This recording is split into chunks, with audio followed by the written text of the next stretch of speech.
Greetings! I'm Luke, also known as Luke Luthor, Villainous Leader, or Directing Dude 1. And I'm Steve, also known as Steve Kent, Future Hero.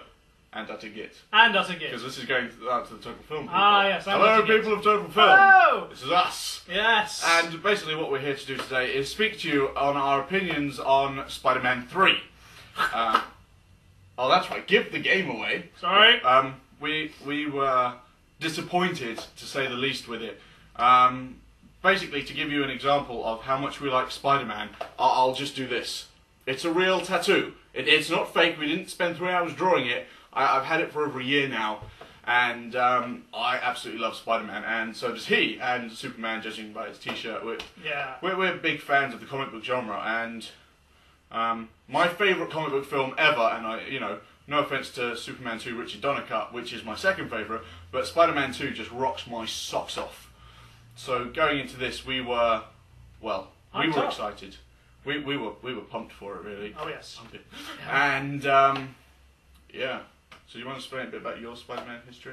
Well, I started reading Spider-Man when I was 8, with Astonishing Spider-Man issue 7. Oh. I was there up until issue 100 and something when I gave up. Yeah. I've been reading Spider-Man since I was 4. He's always been my favourite superhero, hence the tattoo. And so, Spider-Man 2 came out and we were like, yes! And we came up with a catchphrase which goes, amazing! Astonishing! Spectacular! Which is a comic book title thing for those Spider-Man fans out there. And we were really into it. And so Spider-Man 2 coming out and we were, yes! And, stay up till 3 o'clock in the morning to see the new trailer come online, and we were excited. So we go and see Spider-Man 3. And, well... We're less excited. Pretty much. In fact, I will sort of give up my manly guise and say I walked out virtually in tears. I was that disappointed with it. It does go to one of the worst comic book films ever, in my opinion. We're talking sort of like Superman 3, Daredevil kind of level. I was just, bored. Episode 1 bored. So, where should we begin? Okay, it's title credits. You have a gripe with the title credits. Well, I mean, you know how in Spider-Man 2 it starts off and it's got the sort of boing noise. In Spider-Man 3, that's gone, and that's like one of the best bits of the opening titles.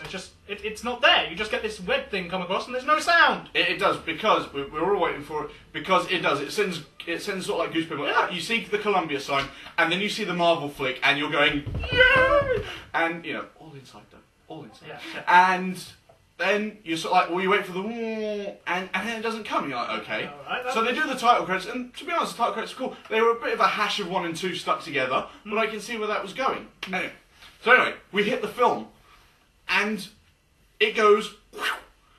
It just hit the ground running, and it should have been all right, but it was just way too fast. It was like things happen, things happen, things happen, things happen, things happen, and you're like, slow down. Let me savour this. I've been waiting 3 years.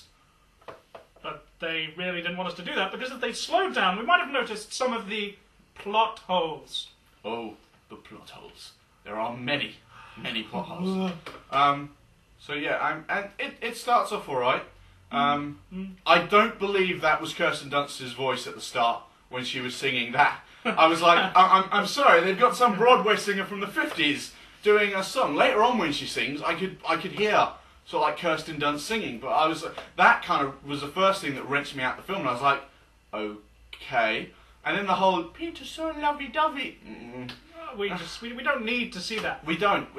It's been established. It's been done. We can move on. Exactly. We love you so much. I mean, that was a finicky excuse to put them in the park. So a meteorite could crash to Earth containing a substance that would just happen to latch onto the license plate of Peter Parker's scooter. I mean, what was the point of introducing John Jameson in Spider-Man 2 if you're not going to use him to get the symbiote to Earth? If you've seen the Spider-Man animated series, they did it perfectly. They crashed a fucking space shuttle on the Washington Bridge. It was awesome. What a set piece. I wanted that. That would have been. I think we all wanted that. That would have been great. I mean, fair enough, you would have had to take out the Rhino.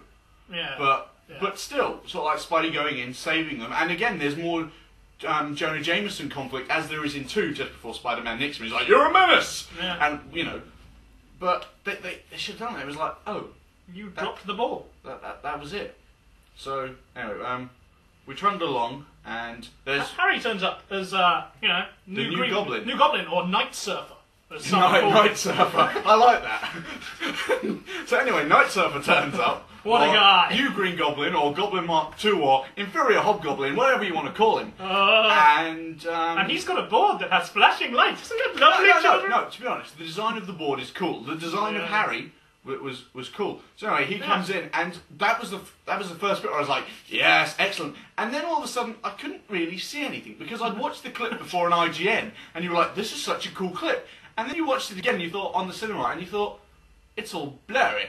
It's all very shaky camera. I feel like I'm going to hurt. I feel like I'm watching a Bourne film. I like the Bourne film. Yeah, you like the Bourne film, but you can't excuse the fact there's shaky camera moves. That's true. Supremacy went crazy. Oh man, look, I'm not going to go see Ultimate. All right then, but I will. You will. You can tell me how it was. You Yeah. Anyway, we're going to Bourne. We're coming back to So basically, they really got you into the experience of feeling like Spider-Man. The problem is, I don't want to feel vertigo. I really don't want to be sick. But you know, they made me want to be. Yeah, and some of the visuals for that, you were like, well, that's dodgy CGI, and that sort of, and you're thinking, but going back to Spider-Man 2, which I did to confirm that Spider-Man had a good film, was the graphics in 2 are better than 3, much like Terminator 2 compared to Terminator 3. Let's just say Terminator 2 is my favourite film, and I have many, many gripes with Terminator 3. Jonathan Mostow, if you're watching, we are going to talk, mate. Anyway, so what happened after Harry? Oh yes, Harry went to the hospital. Oh yeah, that's right, because he got his nice conk on the back, arm, nut, ribs. That was well done. The whole bit, nice. And then you're like, cool. Although no one said sort of like, why are you, Mr. Peter Parker, coming in with a ripped shirt and blood on, and your friends in sort of like some form of body armour gear? I think he changed his clothes actually. Before he went to No, because he walked in with the ripped shirt and everything. Right. When he came back to visit Harry, he had a new set of clothes on. Of course. So I was like, okay, well, there's another sort of like gaping hole in the plot. But Harry has amnesia. Conveniently, Harry has amnesia. Do you want to know where they got this blood device? That's right, Alan Miles. We're looking at you, Smallville. Yes. Did you have talks when we were writing Spider-Man 2 thinking, can we give it? No. And then Spider-Man 3 going, I've got like 3 minutes to go. Quick, give him amnesia.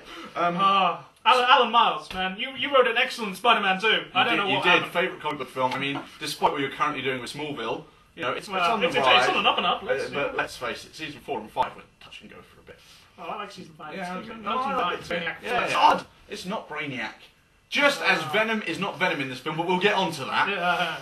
So, anyway, so yes, Harry loses his memory. How convenient. How Heineken. Yes. Sorry. And then, sort of like when he wakes up, it's all a smile. It's like, hi, buddy. Hi, how are you? Hi. Hey, MJ. You left me, but I don't mind. You got some good friends there. Oh, they're the best. I died for them. Nice foreshadowing. Instantly, I was thinking, okay, so Harry's dead. Well, exactly, you know, because that was a subtle plot device there. Oh, that was the subtle comment by the random character. Yeah. We will have attached a spoiler thing to the front of this, just in case. Just in case people haven't We'll seen have it, to. We'll have to. Yeah. This is take 1. We're just going for it, so you'll have to forgive our intertwining. So yeah, it was basically like, oh, you have to be kidding me. This is so very cheesy, you know. And not to mention the point that MJ is all friendly with Harry, and you think the MJ and Pete I know from the comics and from the animated series to an extent. Yeah, to an extent. They would have spoken about this. MJ would have known.